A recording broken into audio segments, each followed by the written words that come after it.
사도신경 하나님께 예배합니다. 나는 전능하신 아버지 하나님 천재 천국을 믿습니다. 나는 그의 유일한 아들 우리 주 예수 그리스도를 믿습니다. 그는 성령으로 잉태되어 동정녀 아래에서 나시고 본교 빌라도에게 고난을 받아 십자가에 못 박혀 죽으시고 장사된 지 사흘 만에 죽은 자 가운데서 다시 살아나셨으니 하늘에 오르시어 전능하신 아버지 하나님 우편에 앉아 계시다. 거기로부터 살아있는 자와 죽은 자를 심판하러 오십니다.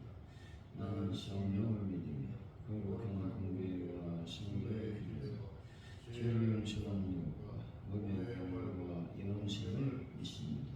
아멘. 찬송가 267장입니다.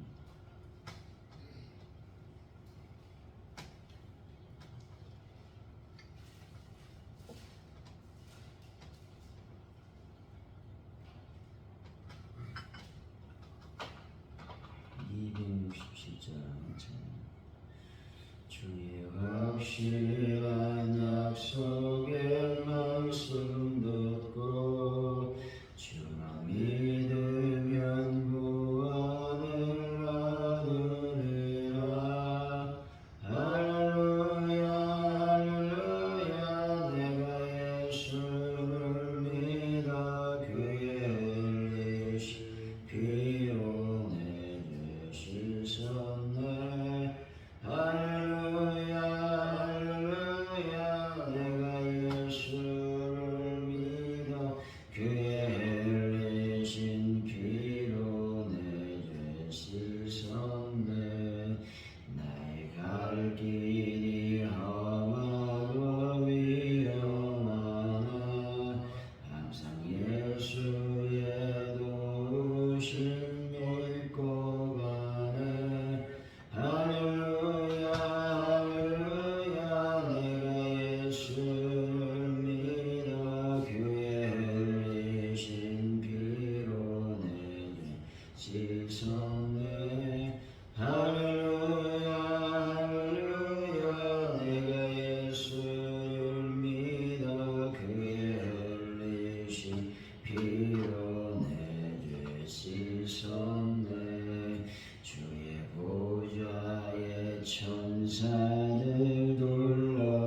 그들과 함께 하신 하나님의 돌보심을 깨닫게 하여 주옵소서.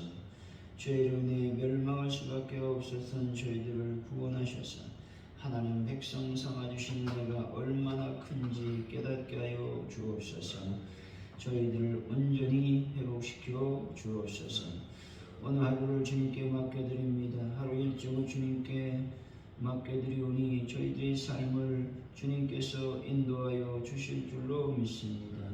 삶 속에서 예수님이 드러나게 하여 주시고 삶 속에서 영광을 하나님께 돌릴 수 있는 귀한 은혜도 저희들에게 허락하여 주실 줄로 믿습니다.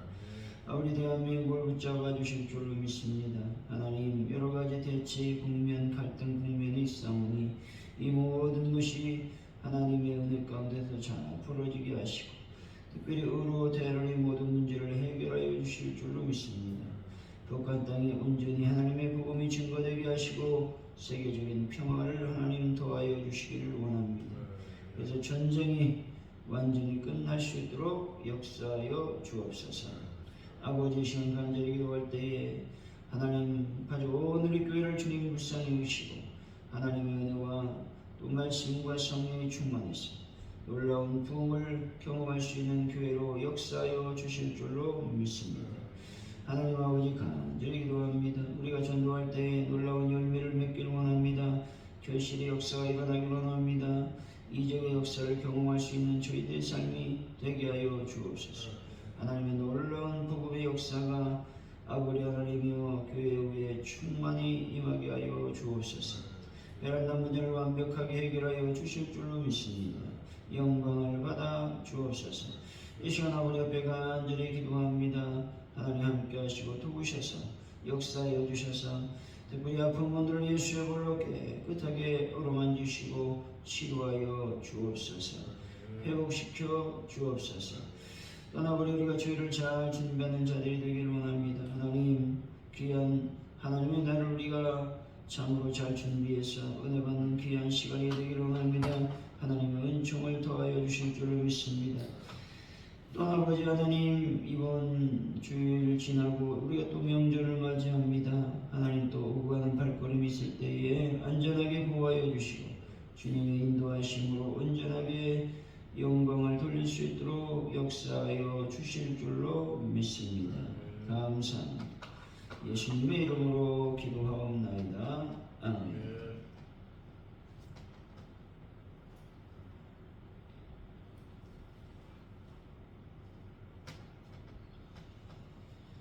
오늘 주신 말씀은 예레미야 7장 5절에서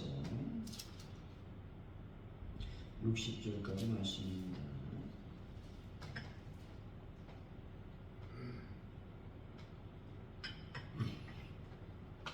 우리 교독하시고 마지막 절 같이 읽습니다. 7장 5절에서 60절까지 말씀 교독합니다.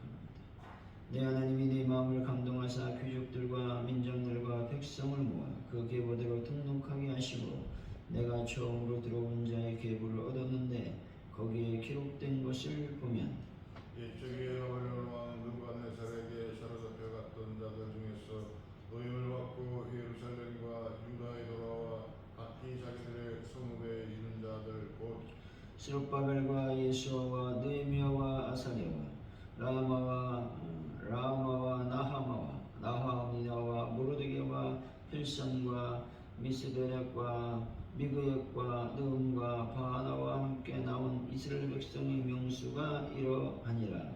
바르스 자손이 1170명이요 스바데의 자손이 372명이요 아라 자손이 652명이요 바모압 자손 곧 예수아와 요압의 자손이 2818명이요 엘람 자손이 1254명이요 삿두 자손이 845명이요 삭게 자손이 760명이요 빈노의 자손이 648명이요 구베 자손이 628명이요 아스가 자손이 1322명이요 아도니감 자손이 667명이요 비그의 자손이 1607명이요 아린 자손이 655명이요 아들 자손 곧 이스기야 자손이 98명이요 아순 자손이 베셋 자손이 324명이요 아집 자손이 120명이요 기브온 사람이 95명이요 베들레헴과 누드바 사람이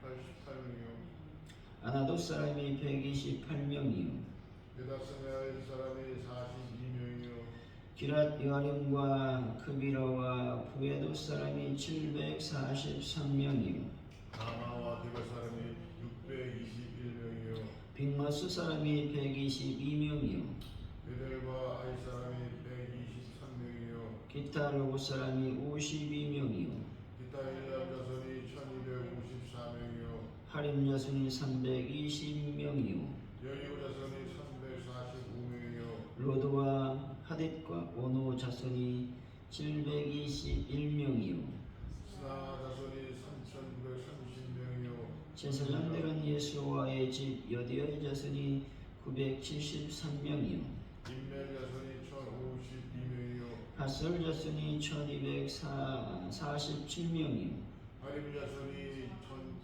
1017명이었느니라 레위 사람들은 호드야 자손 곧 예수와 간미엘 자손이 74명이요 노래하는 자들은 아삽 자손이 148명이요 원주기는 살룸 자손과 아들 자손과 달문 자손과 악곱 자손과 하디다 자손과 소베 자손이 모두 138명이요 느드니 사람들은 시아 자손과 하스바 자손과 다비오 자손과 게르시 자손과 시아 자손과 바돗 자손과 르바나 자손과 하가와 자손과 살메 자손과 하난 자손과 깃들 자손과 가할 자손과 르아냐 자손과 르신 자손과 느보다 자손과 갓삼 자손과 우사 자손과 바세아 자손과 베세 자손과 무님 자손과 느비신 자손과 박복 자손과 하그바 자손과 할룰 자손과 마슬리 자손과 무이다 자손과 하르사 자손과 바르구스 자손과 시르사 자손과 데마 자손과 르시아 자손과 하디바 자손이었느니라 솔로몬의 신하의 자손은 소대 자손과 수베렛 자손과 부리다 자손과 야알라 자손과 다르곤 자손과 깃들 자손과 스바데 자손과 핫들 자손과 보게렛 하스바임 자손과 아몬 자손과 모두 느린 사람과 솔로몬 신하의 자손이 392명이었느니라. 아멘.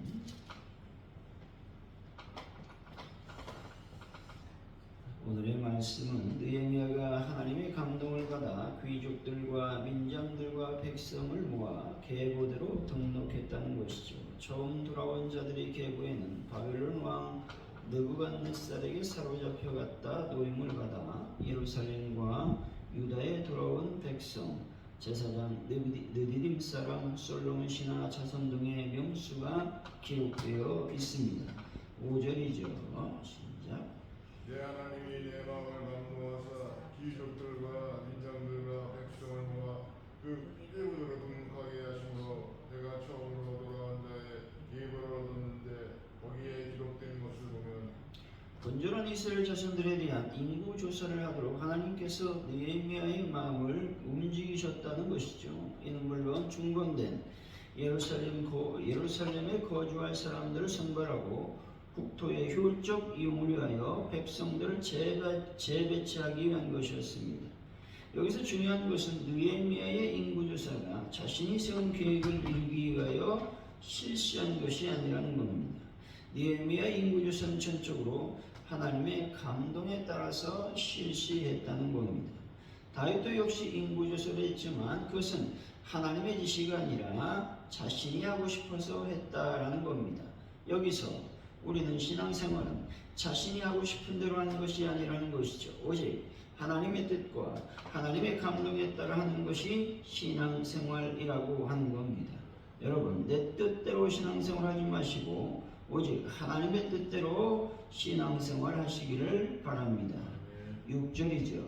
시작.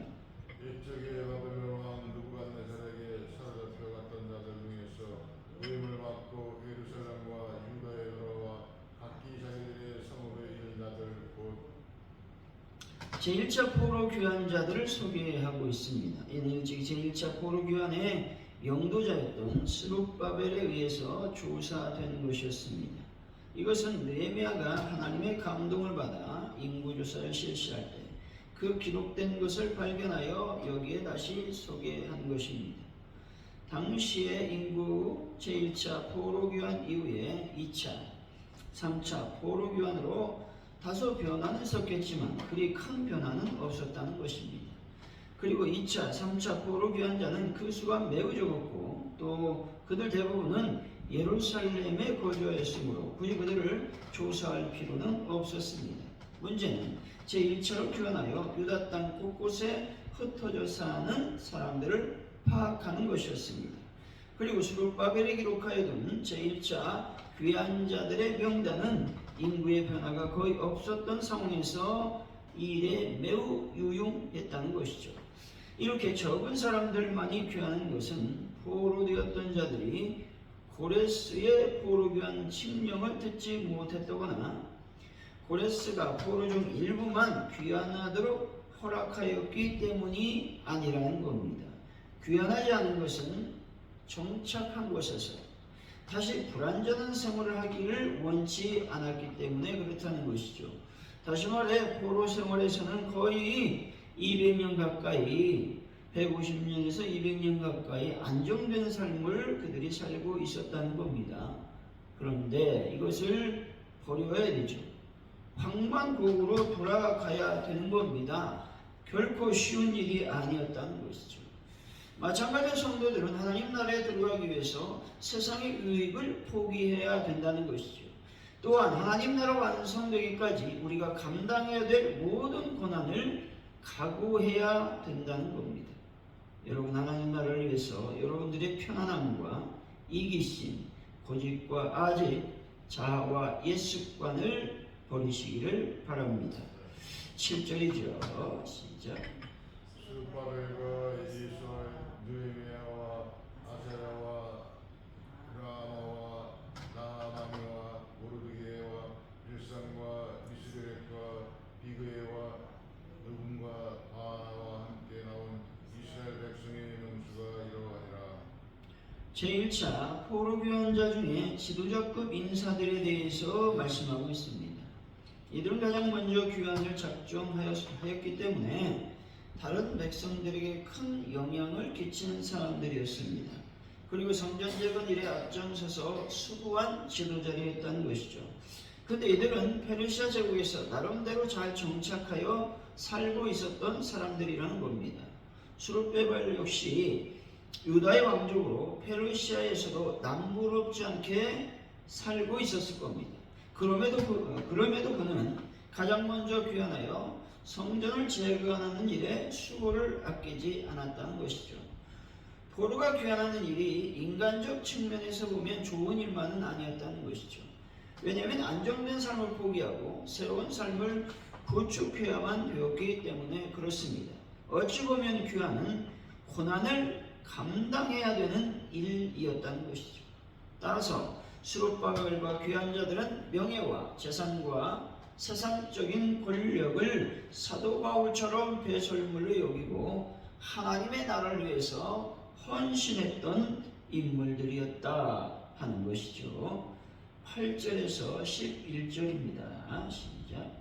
바라수 자손이 2172명이요 스바다 자손이 372명이요 아라 자손이 652명이요 반누아 자손 곧 이스라엘과 유압 자손이 2818명이요 엘람 자손이 1254명이요 바로스 자손, 스바랴 자손, 아라 자손들 중 아라 자손은 포로 생활 중 이곳저곳을 또 돌아다니던 가문의 후손으로 추정해 볼 수 있습니다. 왜냐하면 아라라고 하는 뜻은 여행객이라는 뜻이 담겨 있기 때문에 그렇습니다. 잡혀간 조상은 한 명이었는데 그 수가 번성하여 돌아왔다라는 것입니다. 특히 11절에 바암 모압 자손은 2818명의 후손을 데리고 귀국을 했습니다. 바암 모압이라고 하는 뜻은 모압의 통치자라고 하는 의미가 있죠. 이들은 바벨론 제국이나 혹은 페르시아 제국에서 발탁되어 모압 지방을 다스리는 관리였던 것으로 추측할 수가 있습니다. 중요한 것은 이들은 예루살렘으로 귀환하는 충성스러운 신앙 가문이 되었다라고 하는 것입니다. 여러분 가문이 충성스러운 가문이 되시기를 바랍니다. 39절 42절까지입니다. 시작. 제 사람들은 예수와 여다야 자손이 973명이요 인멜 자손이 1052명이요 마솔 자손이 1247명이요 하림 자손이 1017명이었느니라. 제1차 포로 귀환자들 중 제사장들 가문의 명단과 수요가 나오고 있습니다. 즉 제사장들은 여디야 자손과 인멜과 바솔, 바손, 하림 자손을 합쳐서 4289명이었습니다. 다시 말해서 레위인이나 일반 백성들보다 제사장들이 포로 귀환에 더욱 적극적이었다라는 겁니다. 제사장들은 자신들이 해야 할 일이 무엇인지 정확히 알고 귀환을 한 것입니다. 그들은 그들의 사명을 결코 외면하지 않고 감당하려고 최선을 다했다라는 겁니다. 46절이죠. 시작. 이 사람들은 시아 자손과 하수바 자손과 답비옷 자손과 46절에서 60절까지 말씀은 느딘 사람들과 솔로몬 신복 자손들 중에 제1차 귀환자들의 가계와 수요에 대해서 언급하고 있는 말씀입니다. 느디딤 사람들이라고 하는 말은 레위인들을 돕던 성전 봉사자들을 말하고 있는 것이죠. 이들 대부분은 이방인이었습니다. 최초의 느디딤 사람들은 가나안 정복 중 이스라엘에 항복했던 기브온 족속이고 이후에는 전쟁 중 포로들이었다는 것이죠. 이들은 노예였다는 겁니다. 이스라엘 사회에서 이들은 불만 세력으로 머물지 않았다는 사실을 우리는 주목해야 될 필요가 있습니다. 노예면 불만을 표출하고 다시 돌아오는 것들에 대해서 꺼리면서 이방 나라에서 자유를 누리면 됐다는 것이죠. 그러나 그들은 하나님을 섬기는 일에 최선을 다했음을 볼 수가 있는 겁니다. 이와 마찬가지로 교회에서 불만과 원망과 불평하는 자들로 남아있어서는 안 된다라는 것들을 말씀해 주시고 있는 것을 보게 됩니다. 여러분, 하나님을 경외하는 자로서 있어야 된다라고 하는 것이죠. 하나님만을 사랑하고 경외하는 분들이 되어야 된다 말씀하고 있습니다. 사랑하는 성도 여러분, 비록 고난이 있고 불완전한 삶을 살아간다 할지라도 하나님의 나라를 위해서 헌신하는 귀한 분들이 되시기를 예수 이름으로 간절히 축원드립니다. 기도합니다. 하나님 아버지 감사합니다. 느헤미야는 자신의 뜻대로 살지 않았습니다. 하나님의 뜻을 따라 살았습니다. 인구조사도 쉽지 않았을 것입니다. 그러나 하나님께서 명령하시니 또 하나님께서 감동을 주시니 그는 그 일을 진행하는 것을 보게 됩니다. 하나님 아버지 신앙생활 할 때에 나의 마음대로 내 뜻대로 신앙생활하지 않도록 성령님 함께하여 주옵소서. 하나님의 뜻 또 주님의 뜻을 따라 신앙생활 할 수 있는 하나님의 은총을 더하여 주시길 원합니다. 제1차 귀환자들은 안정된 삶을 포기했습니다. 안락한 삶을 포기했습니다. 그리고 고난을 선택했습니다. 황무지 땅, 많은 것들이 파괴된 땅으로 다시 돌아와서 이스라엘 민족을 부흥시켰고 또 이스라엘 민족의 모든 것들을 회복시키는 역할을 감당했다라고 하는 것이죠. 신앙생활은 편안을 누리는 것이 아닙니다. 이기심을 갖고 살아가는 것이 아니고 또 옛습관을 갖고 살아가는 것이 아니라 이 모든 것들을 버리는 것이 신앙생활이라고 말씀하고 있습니다. 저희들 늘 편안함과 이기심, 고집과 아집, 자아와 옛습관을 버리는 신앙생활을 할 수 있도록 하나님의 은혜를 베풀어 주옵소서. 느디림 사람들은 노예였습니다. 그들은 돌아오지 않아도 되었습니다. 그들은 노예였지만 하나님의 사명을 감당하기 위해서 그들은 다시 돌아왔습니다. 그들은 일을 하면서 불만을 얘기하지 않고 원망과 불평을 하지 않았습니다. 오직 하나님의 사역을 감당하는 일에 초점하며 순응했습니다. 충성했습니다. 영광을 하나님께 돌렸습니다. 이와 같이 저희들도 하나님 안에서, 교회 안에서 하나님만을 위해서 사는 귀한 백성들이 다 될 수 있도록 복을 도하여 주옵소서. 감사합니다. 예수님의 이름으로 간절히 기도하오며 주기도문으로 예배를 마칩니다. 하늘에 계신 우리 아버지, 아버지 이름을 거룩하게 하시며 아버지의 나라가 오게 하시며 아버지의 뜻이 하늘에서 같이 땅에서도 이루어지게 하소서. 오늘 우리에게 용할 양식을 주시고 우리가 우리에게 잘못한 사람을 용서해 준 것 같이 우리를 용서해 주시고 우리를 시험에 빠지지 않게 하시고 악에서 구하소서. 나라와 권능과 영광이 영원히 아버지의 것입니다. 아멘.